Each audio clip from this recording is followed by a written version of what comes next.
Everyone, ज्ञानी दुनिया channel में एक बार फिर से आप सभी का स्वागत है। आज हम उस व्यक्ति की बात करने जा रहे हैं जिसने अर्श से पर्श तक का सफर तय किया। तो कैसे क्या उन्होंने ये सब, आइए उसी के बारे में बात करते हैं।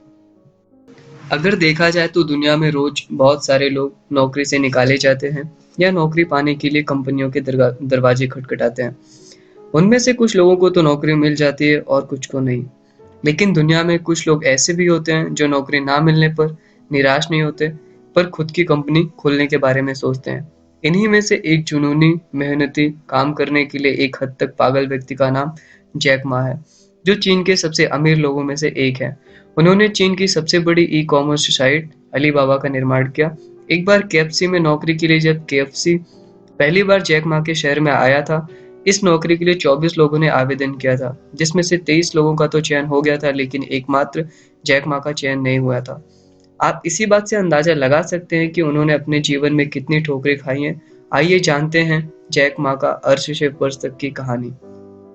जैक मा का जन्म 10 सितंबर 1964 को चीन के जेजियांग प्रांत के हाजू गांव में हुआ था।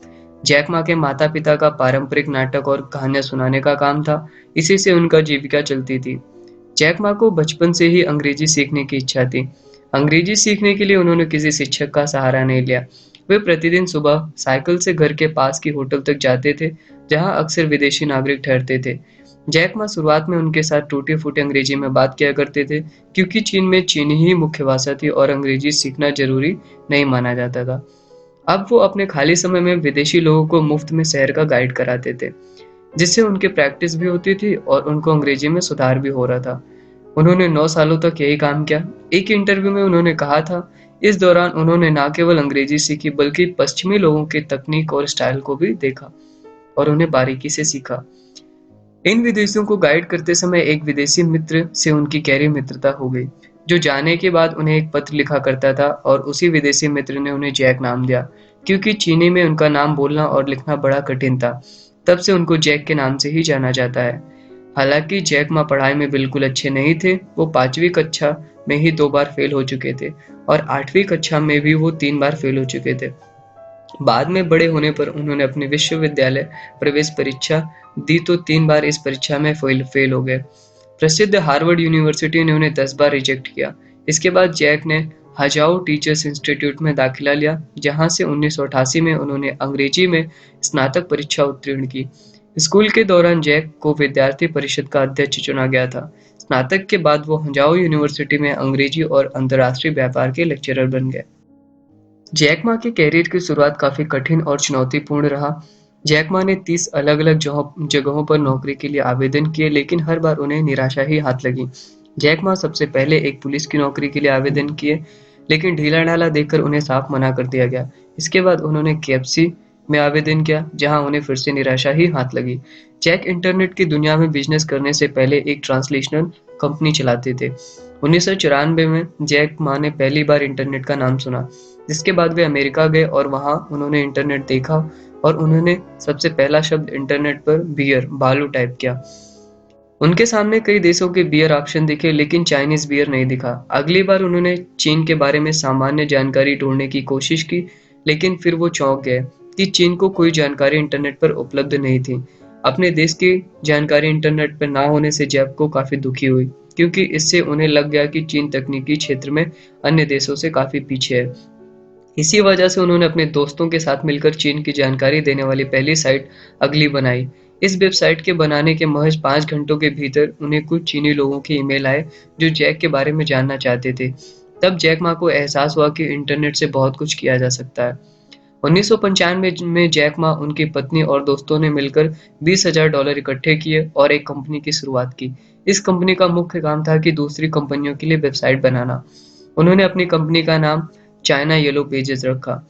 इस कंपनी को शुरू करने के लिए जैक ने अपनी बहन से भी पैसे उधार लिए थे, लेकिन यह कंपनी फेल हो गई। इसके बाद उन्होंने चीन की कॉमर्स मिनिस्ट्री से काम किया, जिसमें वे अध्यक्ष पद पर थे। कुछ दिनों के बाद नौकरी छोड़ दी, जिसके बाद वे अपने घर हेंगजू चले गए और जहां उन्होंने अपने 17 दोस्तों के साथ मिलकर अलीबाबा की शुरुआत की।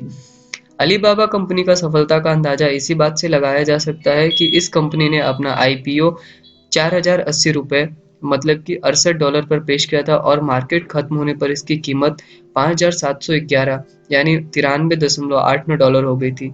इसे अमेरिका का अब तक का सबसे बड़ा आईपीओ बताया जाता है।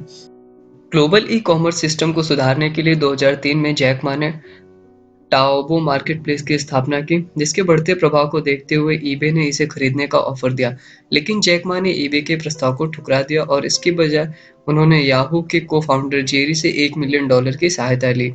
यही नहीं, चीन में ट्विटर जैसी सोशल मीडिया साइट सीना वाइबो में भी इस कंपनी की बड़ी हिस्सेदारी है। इसके साथ ही यूट्यूब जैसे वीडियो शेयरिंग वेबसाइट यूकोडो टुओडो में भी इसकी अहम हिस्सेदारी है। ये कंपनियां मार्केटिंग, क्लाउड कंप्यूटिंग और लॉजिस्टिक्स सेवाएं देती हैं। अलीबाबा कंपनी के शुरुआती दिनों में सिर्फ 18 लोग काम करते थे और अभी करीब 22,000 लोग इस कंपनी में अपनी सेवाएं दे रहे हैं। जैक मा ने जियांग यिंग से शादी की है और उनके एक पुत्र और एक पुत्री भी है। जैक अपनी पत्नी से पहली बार तब मिले जब वो हैंगजू नॉर्मल यूनिवर्सिटी में पढ़ रहे थे। स्नातक होने के बाद तुरंत 1980 के दशक में दोनों ने शादी कर ली और दोनों ने ही अध्यापक का काम शुरू कर दिया। जैक के बारे में उनकी पत्नी जियांग यिंग का मानना है कि जैक हैंडसम नहीं है, लेकिन मुझे उनसे इसलिए प्यार होगा क्योंकि वे कई ऐसे काम करते हैं जो हैंडसम पुरुष भी नहीं कर सकते। आइए जैक के कुछ सम्मान और पुरस्कार की बात कर लेते हैं। 2004 में जैक मा को चाइना ट्रैवल टेलीविजन द्वारा top 10 business leaders of the year चुना गया। 2005 में जैक मा को वर्ल्ड इकोनॉमिक फोरम द्वारा यंग ग्लोबल लीडर चुना गया और फॉर्च्यून पत्रिका में 25 मोस्ट पावरफुल बिजनेस पीपल में एशिया के नाम भी दिए गए। 2007 में बिजनेस वीक पर उन्हें business person of the year चुना गया। 2008 में जैक मा को वर्ल्ड्स बेस्ट सीईओ की 30 लोगों की लिस्ट में चुना गया। 2008 में टाइम मैगजीन द्वारा जैक को विश्व के 100 सबसे प्रतिभाशाली व्यक्तियों की सूची में रखा गया और इसी साल उन्हें फोर्ब्स चीन की तरफ से top 10 most respected entrepreneurs in China चुना गया। 2010 में जैक मा को फोर्ब्स एशिया द्वारा प्राकृतिक आपदा प्रबंधन और गरीबी उन्मूलन कार्यों के लिए एशियाज हीरोज ऑफ फिलैंथ्रोपी में चुना गया। 2013 में जैक मा को Hong Kong university of science and technology द्वारा डॉक्टरेट की उपाधि भी दी गई।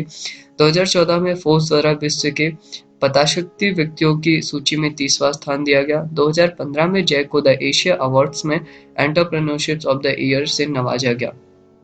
तो दोस्तों, यह थी जैक मा की कहानी। अगर आपने इस चैनल को अभी तक सब्सक्राइब नहीं किया तो प्लीज़ इस चैनल को सब्सक्राइब कर लीजिए, क्योंकि ऐसे ही बहुत सी और भी कहानियां हम इस चैनल पर आपके लिए लेके आते रहते हैं। धन्यवाद, तब तक के लिए नमस्कार।